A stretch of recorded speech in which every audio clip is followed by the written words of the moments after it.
Hello guys! Mini vlog po muna tayo ulit.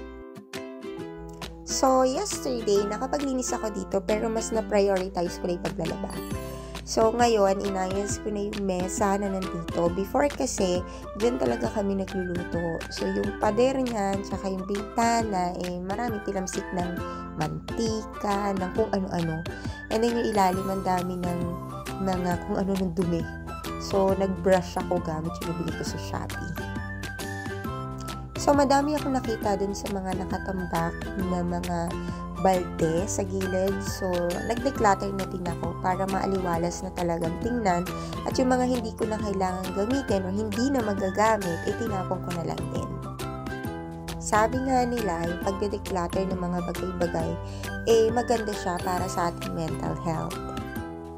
So, nag-declutter na din ako para maganda na yung nakikita mo, gumanda pa yung mood ko. Yun lang, thank you.